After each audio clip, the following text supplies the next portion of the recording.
I'm trying to figure out consistency on YouTube. I've hit a rut or an obstacle where I felt burnt out. I I'm exploring how to create a schedule that works for me because I work full time.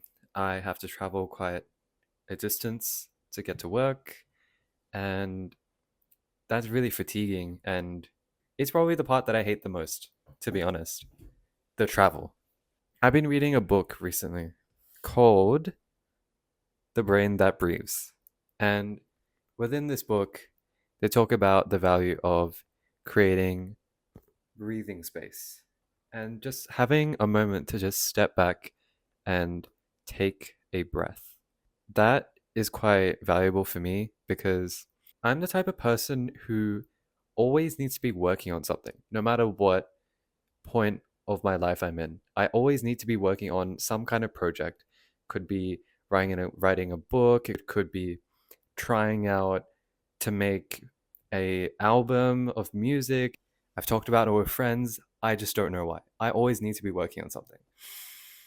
And what I've found just reflecting on myself over the past few weeks, but just coming to realize it now, is that I create a schedule which is not healthy. Like, I would just make myself as busy as possible and then realize, oh, actually, I don't have the capacity to actually juggle all the things that I've said yes to.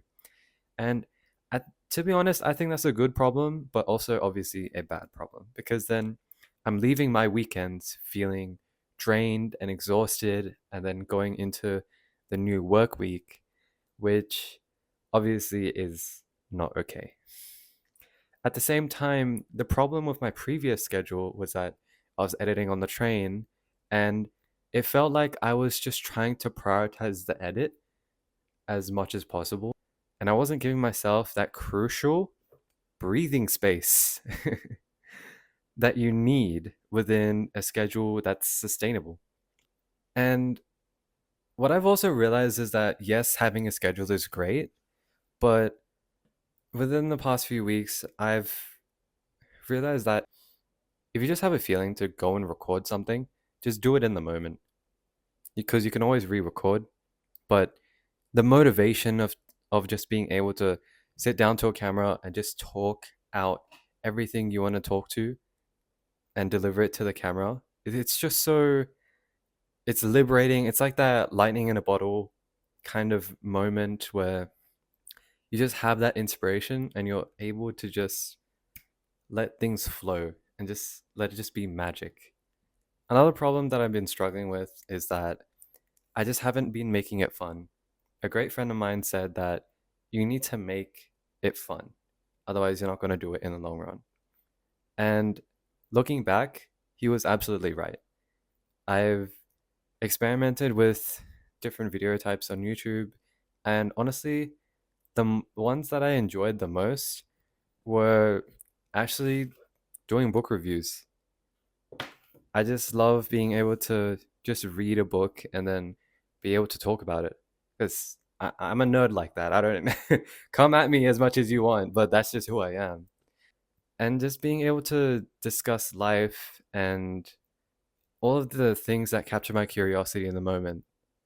I just love being able to do that. Another thing I realized is that I want to be in the habit of creating constantly. What I mean is that I don't want to let a certain medium restrict my creativity. So, for example, a few weeks ago, I stopped writing my weekly Substack articles. And since then, I've felt like this creative blockage. Like, if you imagine like a quadruple heart bypass, imagine like your creativity is becoming blocked within those veins.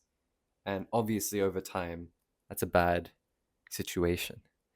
So, one thing that's been helping me right now is I'm trying to creatively like clean out my closet. And what I mean by that is that I've just been like doing thought dumps and just putting out as much stuff as I can on Substack as a creative exercise to try and just get myself back into that creative flow and normalcy that that was present in that was present whilst I was writing Substack essays, and also to take off the pressure and like the judgment. I don't know why, but like as soon as I heard that like oh people are watching my videos, and I'm like oh people are watching the videos, then okay I gotta do this, I gotta deliver value, gotta do that, and I lost sight of what the original mission was, which was to just have fun and do this for 2 years. That was the original mission. That I should have like 108 videos posted in 2 years. That was the goal. One video per week, 100. I mean, 52 weeks out of a year. Actually, wait, no, that's 104. 104 videos in 2 years. That was the plan, and I lost sight of that plan. So that's a reminder for the future me that I should just prioritize having fun. I shouldn't try to put pressure on the artistic hobby. Yeah, because I want a different part of my life to pay the bills, and I just want to be me. Of course, I'm gonna be making changes to my schedule. I'm not sure what those changes are yet, but I guess awareness is the first step.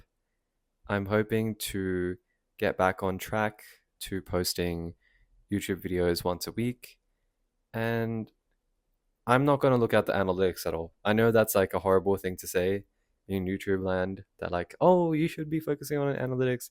But for me, the problem isn't the analytics. The problem is that I just want to be posting every week.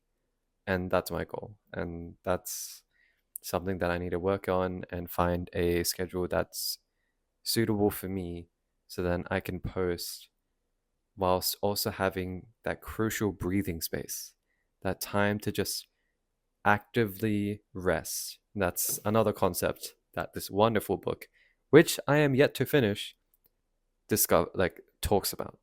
And I need to be implementing that within my own schedule to make sure that I'm both balancing my mental health, but to make sure that I'm resting and resting properly.